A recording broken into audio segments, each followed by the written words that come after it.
everyone, and welcome back to my channel. For today's video, I have a little book haul for you guys. I haven't done a book haul in quite a few months, so I thought I would do another one, but I don't have nearly as many books as I usually would in my book hauls because I've been trying really hard in 2023 to focus on not buying as many books and instead focusing on reading the books that I already own because there are a lot of them. So I'm gonna do this sort of like final book haul, and then hopefully there won't be another one up on my channel for quite some time while I focus on reading the books that I already own. So without further ado, let's jump into the first book, which is The Starless Sea by Erin Morgenstern. This is by the same author that wrote The Night Circus, which is one of my favorite books. I absolutely loved everything about that book, from the writing to the characters to the world building, so I hope I find the same kind of stuff in this book as well. I have not heard nearly as many good things about this book, but the one time that I did hear somebody really positively talk about it, they really sold this book to me.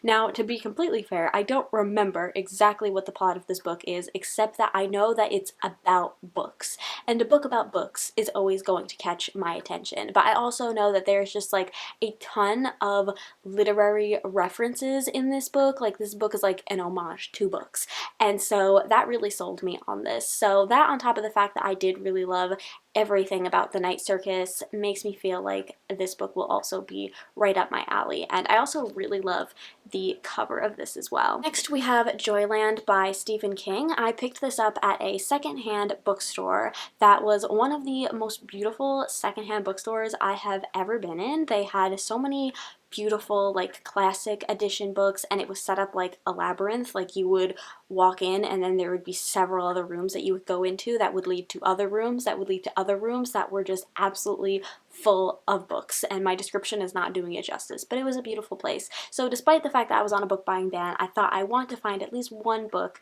that I can buy that I will probably be really excited to read, that I will read within a decent amount of time, and that was this book. So they had a whole section of horror books. Again, this was like a used bookstore, so this was full of like those classic 80s horror books with those just lovely covers. You know exactly what I'm talking about.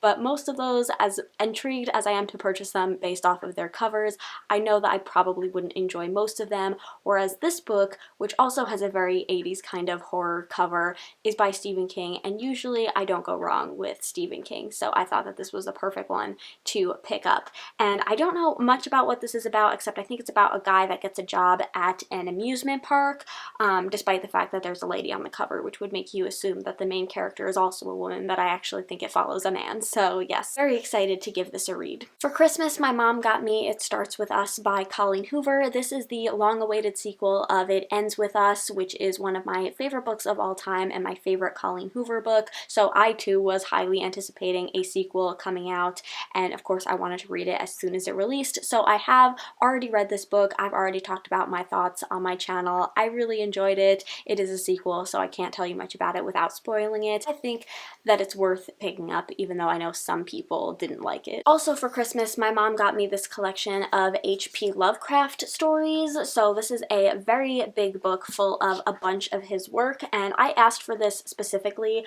because I was inspired to read some of his works after watching Guillermo del Toro's Cabinet of Curiosities.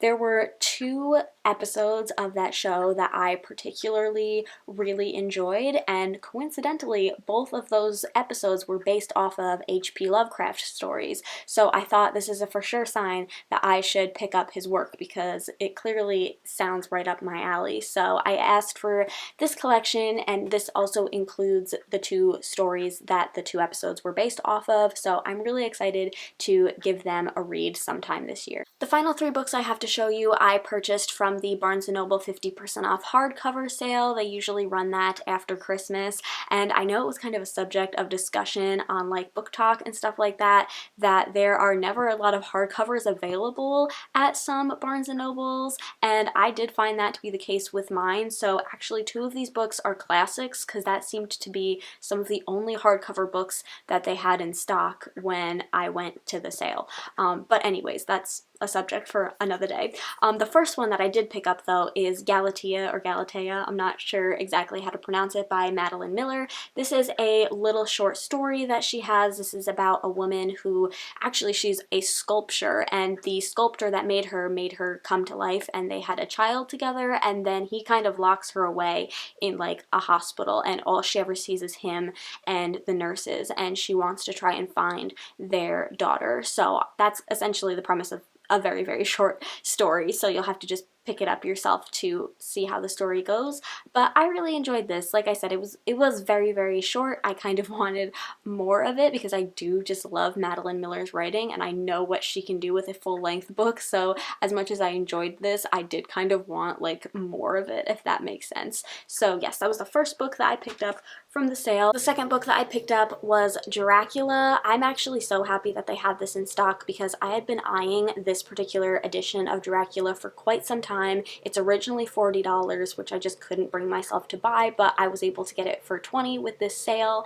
This book is absolutely gorgeous. I would be lying if I didn't say that I mainly wanted it for the bats on the edges of the pages, but it's also illustrated. These are the end pages. That's what the back of them looks like. And then the book itself has got illustrations in them, despite not being able to come across any as I flip through it, but I promise they're in there. My heat just turned on, so I'm sorry if you can kind of hear that background noise, but we're almost done with this haul anyway, so I'm just going to keep going. So I am actually so excited to hopefully finally be able to read through the entirety of Dracula because, fun fact, and I'm kind of ashamed to admit this, I've never actually read through the whole thing before. I have listened to the audiobook on a couple of occasions, of not the whole thing, because I've always just kind of gotten a bit bored with the story. It's a little bit dense, and like journal entries and that kind of thing is not my favorite way to read a book, but I'm hoping, because I'm just so excited about this edition, that this will finally be the edition that I actually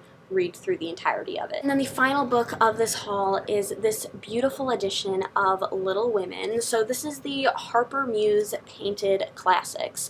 I don't know how many classics they're doing this for, but when I went to my Barnes & Noble, there were only maybe like 4 other classics that you could find in these editions, and of those, this one was my favorite. I wanted all of them, but I had to pick just one because, like I said, I'm trying to cut down on my buying, and I already own Little Women in like 2 other editions. So, but I had to add this one because look at how beautiful it is. So this is what the end pages looks like. There's a little place that you can even add your name, and then the edges are foiled as well. It also comes with a built-in bookmark, and there's a little added touch on the back of the book that is a quote that says, "I like good strong words that mean something." So I just think this is such a beautiful edition of this book. I think the cover of it just fits the story perfectly. Like I said, if I could get all of the classics in this edition, I would, but for now I just got this one. So yes, those are all of the books that I have acquired over the last couple months. Like I said, this is probably going to be the last book haul